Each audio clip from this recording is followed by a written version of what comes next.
Hi friends, എല്ലാ കൂട്ടുകാർക്കും സജ്ജി റൈസിലേക്ക് സ്വാഗതം. ഭൂമിയിലെ സ്വർഗം എന്നറിയപ്പെടുന്ന കാശ്മീർ.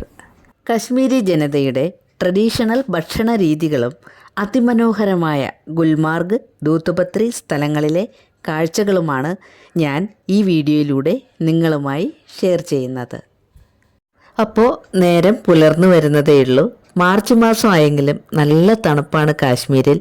ഉറക്കത്തിൻ്റെ ആലസ്യത്തിൽ നിന്ന് എഴുന്നേറ്റ് റെഡിയായി നേരെ ബ്രേക്ക്ഫാസ്റ്റ് കഴിക്കാനായി ഡൈനിങ് ഹാളിലേക്ക് എത്തി. ഈ ടൂർ പാക്കേജിൽ ബ്രേക്ക്ഫാസ്റ്റും ഡിന്നറും ഇൻക്ലൂഡഡ് ആണ് കേട്ടോ. ഇത് വെജിറ്റബിൾ സേമിയാണ്, സേമിയ ഉപ്മ. ഈ കാണുന്നതാണ് കാശ്മീരീസിൻ്റെ പ്രധാനപ്പെട്ട ബ്രേക്ക്ഫാസ്റ്റായ ഗിർദ. മൈദാമാവ് ഈസ്റ്റും ചേർത്ത് കുഴച്ച് പരത്തി തീക്കനലിൽ ഒരു പ്രത്യേക രീതിയിൽ ചുട്ടെടുക്കുന്നതാണ് ഗിർദ. കാശ്മീരിലെ റോഡ് സൈഡിലെ തട്ടുകടകളിലെല്ലാം ഈ ഗിർദ നമുക്ക് കാണാൻ സാധിക്കും. ഗിർദയോടൊപ്പം ബ്രെഡും വെച്ചിട്ടുണ്ട് ഇവിടെ.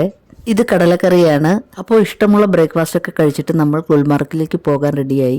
ഞങ്ങൾ താമസിക്കുന്ന ഹോട്ടലിൽ നിന്നും ഗുൽമാർഗിലേക്കുള്ള ദൂരം 57 കിലോമീറ്റർ ആണ്. ജമ്മു കാശ്മീരിലെ ബാരാമുള്ള ജില്ലയിലാണ് ഗുൽമാർഗ്. 8694 അടി ഉയരത്തിലാണ് ഗുൽമാർഗ് സ്ഥിതി ചെയ്യുന്നത്. ടൗണിലെ കാഴ്ചകൾ കണ്ട് ഗ്രാമത്തിലൂടെ ഗുൽമാർഗ് ലക്ഷ്യമാക്കി ബസ് ഓടിക്കൊണ്ടിരിക്കുകയാണ്. മഞ്ഞിലേക്ക് പോകുന്നതിന് വേണ്ടിയുള്ള ഡ്രസ് റെന്റിന് കിട്ടുന്ന ഷോപ്പുകൾ ഇവിടെയുണ്ട്. ഇപ്പോൾ നമ്മൾ ഗുൽമാർഗിലേക്കുള്ള ഹെയർപിൻ വളവുകൾ കയറി മുകളിലേക്ക് പോയിക്കൊണ്ടിരിക്കുകയാണ്. -ഡിഗ്രി തണുപ്പിലേക്കാണ് നമ്മൾ പോകുന്നത്. അതുകൊണ്ട് തന്നെ jacket, gloves, snow boards, caps എല്ലാം അത്യാവശ്യമാണ്. റോഡിനിരുവശവും മഞ്ഞ് മൂടിക്കിടക്കുന്ന താഴ്വരയിലൂടെ ഗുൽമാർഗിലോട്ടുള്ള നമ്മുടെ യാത്ര മുന്നോട്ട് പോകുകയാണ്. എങ്ങോട്ട് നോക്കിയാലും സുന്ദരമായ കാഴ്ചകൾ മാത്രം. അതിമനോഹരമായ, കണ്ണെടുക്കാൻ തോന്നാത്തത്ര മനോഹരമായ ദൃശ്യങ്ങൾ. കാശ്മീർ സീരീസിലെ 2ാമത്തെ വീഡിയോ ആണിത്. ആദ്യത്തെ വീഡിയോ കണ്ടിട്ടില്ലാത്തവർ തീർച്ചയായും അതൊന്ന് കണ്ടു നോക്കണം. ലിങ്ക് ഡിസ്ക്രിപ്ഷനിൽ കൊടുത്തേക്കാം. കാശ്മീരിലെ മനോഹരമായ സ്ഥലങ്ങൾ കാണാൻ വേണ്ടി ഏറ്റവും കുറഞ്ഞത് 4 ദിവസമെങ്കിലും നിങ്ങൾക്ക് കാശ്മീരിൽ ചെലവഴിച്ചാൽ മാത്രമേ പ്രധാനപ്പെട്ട എല്ലാ സ്ഥലങ്ങളും കവർ ചെയ്യാൻ സാധിക്കുകയുള്ളൂ. ഗുൽമാർഗിലേക്ക് ഞങ്ങൾ എത്തിച്ചേർന്നു. കാശ്മീരിൽ വന്നാൽ കണ്ടിരിക്കേണ്ട മനോഹരമായ സ്ഥലമാണ് ഗുൽമാർഗ്. ഞങ്ങൾ ഈ മാസം, അതായത് മാർച്ച് പകുതിയോടുകൂടിയാണ് ഗുൽമാർഗിൽ വന്നത്. ജൂൺ മുതൽ നവംബർ വരെയുള്ള കാലം പച്ച പുൽത്തകിടിയും പൂക്കളും വിടരുന്ന ഗുൽമാർഗ് ആണെങ്കിൽ നവംബർ മുതൽ ഇവിടെ മഞ്ഞ് വീഴ്ച തുടങ്ങും എന്നാണ് അറിയാൻ കഴിഞ്ഞത്. കശ്മീരിലെ മനോഹരമായ ദൂത്തുപത്രിയിലെ കാഴ്ചകളും ഞാൻ ഈ വീഡിയോയിൽ ഉൾപ്പെടുത്തിയിട്ടുണ്ട്. അതുകൂടി ഒന്ന് കണ്ടു നോക്കണേ. ലോകത്തിലെ തന്നെ പ്രധാനപ്പെട്ട ഒരു സ്കീയിങ് ലൊക്കേഷനാണ് ഗുൽമാർഗ്. ലോകത്തിൻ്റെ പല ഭാഗത്തു നിന്നും ധാരാളം സ്കീയിങ് സാഹസികർ ഇവിടെ എത്താറുണ്ട്. ഏഷ്യയിൽ ഏറ്റവും ഉയരത്തിൽ സ്ഥിതി ചെയ്യുന്നതും ഏറ്റവും നീളം കൂടിയതുമായ സ്കീയിങ് ക്ലബ് ഇവിടെയാണുള്ളത്. ഇന്ത്യൻ ആർമിയുടെ ഒരു ഹൈ ആൾട്ടിറ്റ്യൂഡ് വാർഫെയർ സ്കൂളും ഇവിടെയുണ്ട്.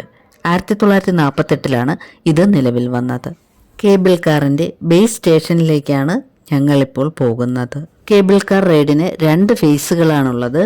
ടിക്കറ്റ് എടുക്കണം. ഓൺലൈൻ ടിക്കറ്റ് ബുക്കിംഗ് സൗകര്യം ഇവിടെയുണ്ട്. ഞങ്ങൾ ക്യൂ നിന്നാണ് ടിക്കറ്റ് എടുത്തത്. ഏഷ്യയിലെ തന്നെ ഏറ്റവും വലുതും ഏറ്റവും നീളം കൂടിയതും ഏറ്റവും ഉയരം കൂടിയതുമായ കേബിൾ കാർ റൈഡും ലോകത്തിൽ വച്ച് 2ാം സ്ഥാനത്തുള്ള വലിപ്പത്തിലും ഉയരത്തിലും നീളത്തിലും ലോകത്തിൽ തന്നെ 2ാം സ്ഥാനമുള്ള കാർ റൈഡിംഗാണ് Gulmarg gondola cable car riding. ഇതിനു വേണ്ടിയിട്ട് 18 ടവറുകളാണ് നിർമ്മിച്ചിട്ടുള്ളത്. 36 ക്യാബിൻസ് ഉണ്ട്. ഒരു ക്യാബിനിൽ 6 പേർക്കിരിക്കാവുന്ന സൗകര്യവും ഉണ്ട്. ജമ്മു കാശ്മീർ ഗവൺമെൻറ്റും ഫ്രഞ്ച് കമ്പനിയായ പോമാഗാൽസ്കി എന്ന കമ്പനിയും കൂടി ചേർന്നുള്ള ഒരു ജോയിൻ്റ് വെഞ്ചറാണിത്. കേബിൾ കാറിനുള്ളിലാണ് ഞങ്ങളിപ്പോൾ ഉള്ളത്. കേബിൾ കാറിൻ്റെ ടൈമിംഗ് രാവിലെ 10 മുതൽ വൈകിട്ട് 5 മണി വരെയാണ്. മോശം കാലാവസ്ഥയാണെങ്കിൽ അത് സ്റ്റോപ്പ് ചെയ്യാറുണ്ട്. പ്രധാനമായിട്ടും 2 ഫേസുകളായിട്ടാണ് ഈ റൈഡ് അറേഞ്ച് ചെയ്തിരിക്കുന്നത്. ഫേസ് 1 എന്നും ഫേസ് 2 എന്നും. നോക്കൂ, അവിടെ ആ താഴെ കാണുന്നതൊക്കെ ആട്ടിടയന്മാരുടെ കുടിലുകളാണ്. തണുപ്പ് കാലം കഴിഞ്ഞ് മഞ്ഞുരുകി കഴിയുമ്പോൾ ഇവിടെ പച്ചപ്പാകും.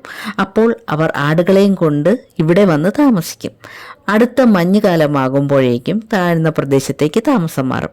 അങ്ങനെയാണ് അവരുടെ ജീവിത രീതി. പൈൻ മരങ്ങളുടെ പച്ചപ്പും മഞ്ഞ് മൂടിയ പർവ്വതങ്ങളും നല്ലൊരു കളർ കോമ്പിനേഷൻ തന്നെ പ്രകൃതി ഇവിടെ ഒരുക്കിയിട്ടുണ്ട്. ഗുൽമാർഗിൽ നിന്നും കോങ്ഡൂരി മൗണ്ടൻ സ്റ്റേഷനിലേക്കാണ് നമ്മളെ കൊണ്ടുപോകുന്നത്, അതായത് ഫേസ് 1. കോങ്ഡൂരി മൗണ്ടന്റെ ഉയരം 8530 അടിയാണ്. 9 മിനിറ്റ് സമയം കൊണ്ടാണ് നമ്മൾ അവിടെ എത്തിച്ചേരുന്നത്. ഫേസ് 2വിലേക്കുള്ള ദൂരം 12 മിനിറ്റ് ആണ്. നമ്മളിപ്പോൾ ഫേസ് 1ൽ ഇറങ്ങാൻ പോവുകയാണ്. അപ്പോൾ നമ്മൾ ഫേസ് 1ൽ ഇറങ്ങി. നമ്മളിപ്പോൾ വേറെ ഏതോ ലോകത്ത് വന്നതുപോലെ തോന്നുന്നു. എങ്ങോട്ട് നോക്കിയാലും മഞ്ഞും പൈൻമരങ്ങളും അതിമനോഹരമായ കാഴ്ച തന്നെയാണിത്. ഇവിടെയാണ് കൂടുതൽ ആക്ടിവിറ്റീസ് ഉള്ളത്. Ice skating, trekking, snow skiing, sledge riding, snow bike ride, അങ്ങനെ തുടങ്ങി സഞ്ചാരികളുടെ ഇഷ്ട വിനോദം തന്നെ ഇവിടെ ഒരുക്കിയിട്ടുണ്ട്.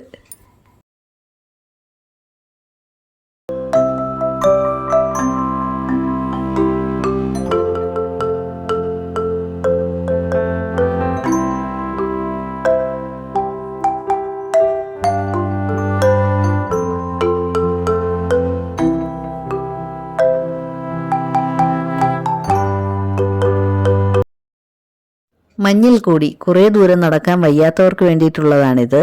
സ്ലഡ്ജിലിരുത്തി വലിച്ചു കൊണ്ടുപോകും. കയറ്റം വലിക്കാനാണ് ബുദ്ധിമുട്ട്, ഇറക്കം നല്ല രസമാണ്.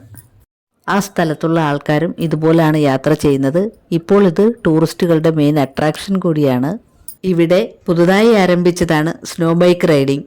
അതിലും കൂടി കയറി ഒരു കൈ നോക്കിയതാണേ.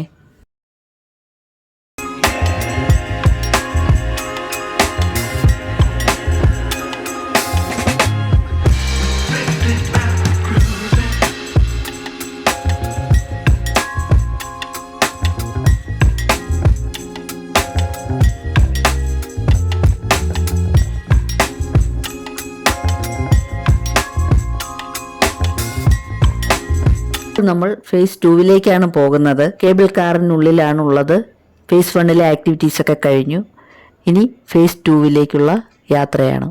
13,780 അടി ഉയരത്തിലുള്ള അഫർവത്ത് മൗണ്ടൻ പീക്കിലേക്കാണ് നമ്മളിപ്പോൾ പോകുന്നത്. അവിടെയാണ് ഫേസ് 2 സ്റ്റേഷൻ. 13,780 അടി ഉയരം എന്ന് പറയുമ്പോൾ നല്ല ഹൈറ്റാണ്. ഓക്സിജൻ്റെ ഷോർട്ടേജ് ഉണ്ടാവും, ബ്രീത്തിങ് പ്രോബ്ലം ഉണ്ടാവും. എന്തായാലും നമ്മൾ അവിടെ എത്തി. അവിടെ നിൽക്കുന്തോറും തണുപ്പിൻ്റെ കാഠിന്യം കൂടിക്കൂടി വന്നു. സോക്സും ഗ്ലൗസും ബോട്ട്സും ഒക്കെ ഇട്ടിട്ടും നല്ല തണുപ്പ് അനുഭവപ്പെട്ടു.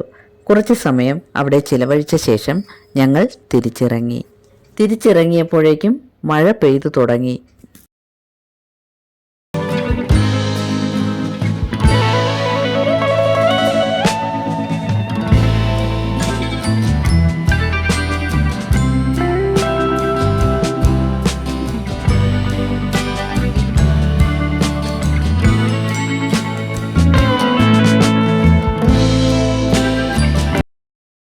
കാശ്മീരീസിന്റെ ട്രഡീഷണൽ ഫുഡായ മട്ടൺ റസ്ത എന്ന ഐറ്റമാണിത്. ഈ ബാൾ പോലിരിക്കുന്നതാണ് മട്ടൺ റസ്ത. ആട്ടിറച്ചി ചെറിയ പീസാക്കി കട്ട് ചെയ്ത് കല്ലിലോ മരത്തടിയിലോ ചുറ്റിക വെച്ച് ഇടിച്ച് പരത്തി പേസ്റ്റാക്കി ഉരുട്ടി ബാൾ പോലാക്കി മസാല ഗ്രേവിയിൽ, അതായത് യോഗർട്ട് ഗ്രേവി, യാക്കിനി എന്ന് പറയും, അതിലിട്ട് വേവിച്ചെടുക്കുന്നതാണ് മട്ടൺ റസ്ത. കാശ്മീരി ഗോസ്താബ, വാസ്വാൻ എന്നും പറയാറുണ്ട്. അടുത്ത ദിവസം രാവിലെ ഞങ്ങൾ മനോഹരമായ ദൂത്ത്പത്രയിലേക്കാണ് യാത്ര തിരിച്ചത്.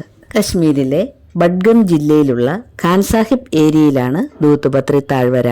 സമുദ്രനിരപ്പിൽ നിന്നും 8960 അടി ഉയരത്തിലാണ്, അതായത് 2730 മീറ്റർ ഉയരത്തിലാണ് ഇതിൻ്റെ സ്ഥാനം.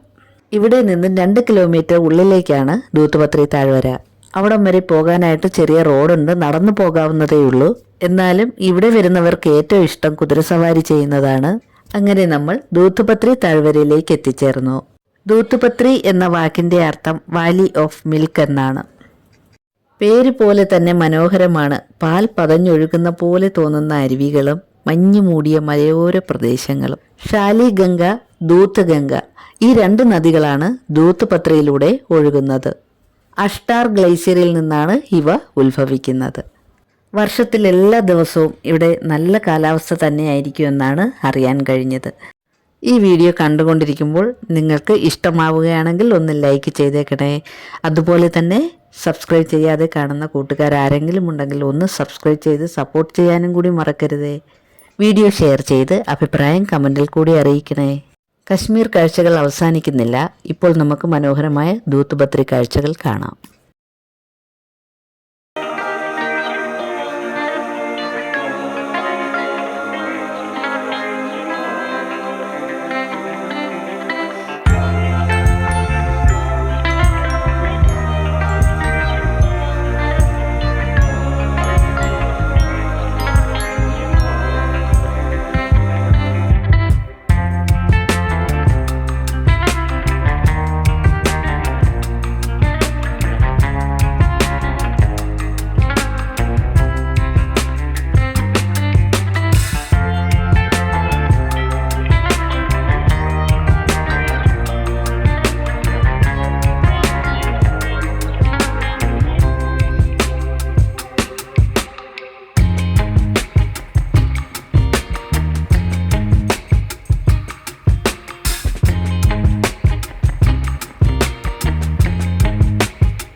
moving on.